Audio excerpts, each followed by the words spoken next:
You never know where life will unexpectedly take us.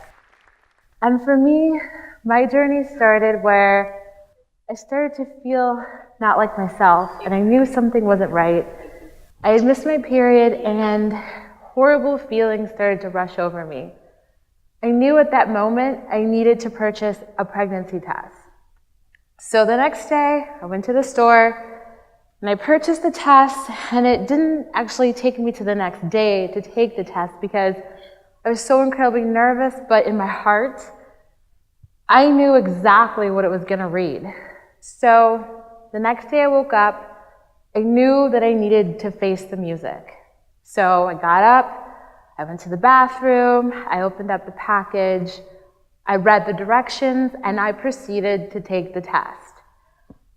I was incredibly emotional. I was shaking and my palms were sweaty, and I just did not know what to think or how to act.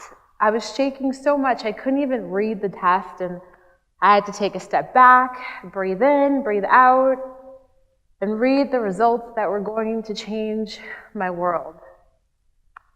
Pregnant.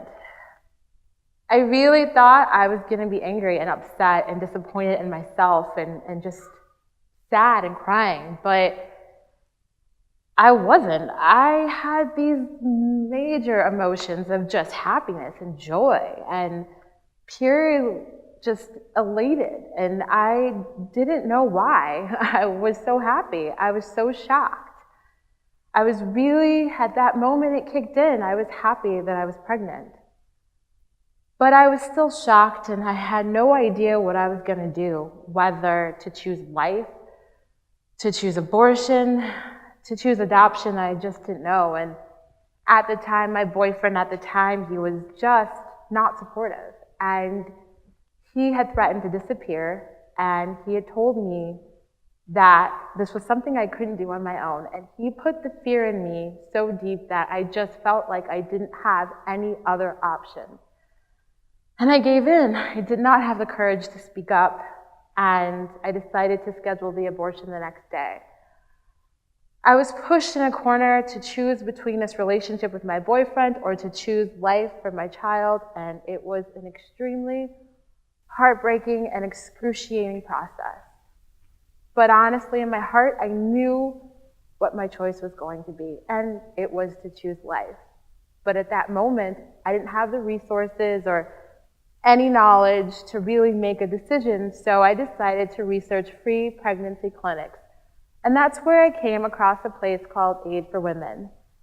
I walked in, and they welcomed me with open arms and open hearts, and I remember taking a free pregnancy test and actually talking to a counselor for 3 to 4 hours and going over every single option I had laid in front of me.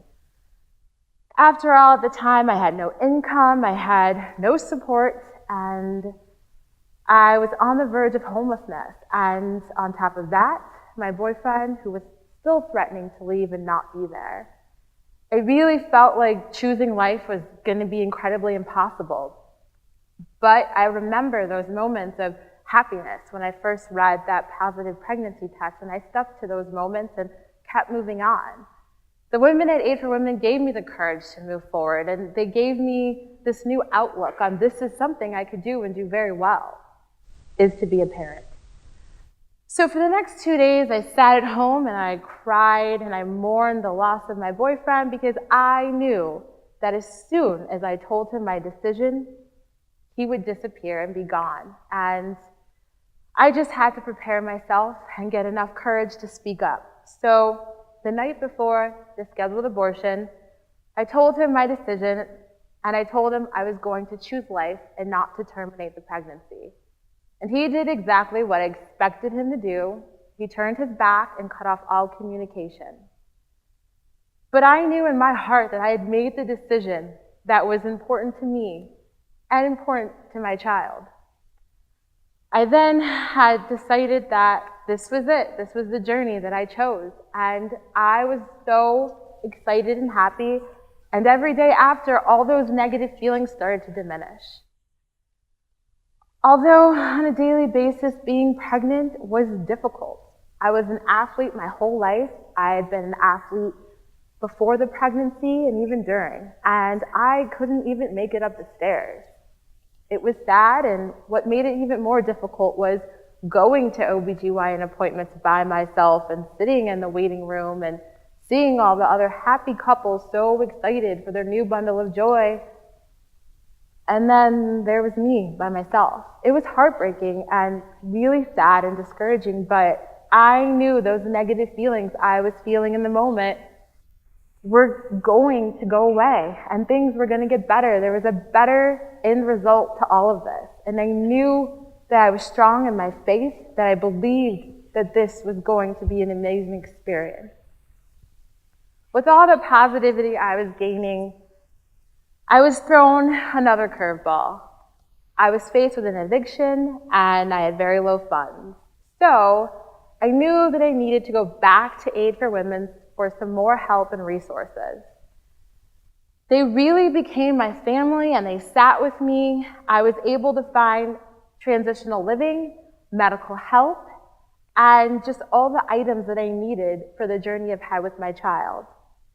They really instilled in me that I had the courage and I could just do this and it was okay. I was gonna be okay and I just needed somebody to tell me that. Little did I know that Aid for Women is 1 out of 100 pro-life pregnancy clinics in Illinois, as well as 1 out of 2,300 pro-life health pregnancy clinics all over the country with resources and information just waiting and willing to help women just like me. My journey, once again, took a different turn, and at a 5-month checkup, regular checkup, the doctor told me that I was going to be the mother of identical twin girls. I was shocked and I couldn't move and I was shaking, but most importantly, it was validation that I was chosen, that this was a blessing for me, and that this was just the journey, the road that was picked for me, laid out for me, and I held that like a badge of honor. I was so happy. And although I was happy and still shocked, I couldn't get out of my seat and even make it to the parking lot, but once I did, the first person I called was my counselor from Aid for Women, and she was just so happy for me, and she still continued to instill that courage and that strength in me that I just couldn't find in myself, and she just said, "You can do this, you got this," and I knew it. I just needed to hear it one more time.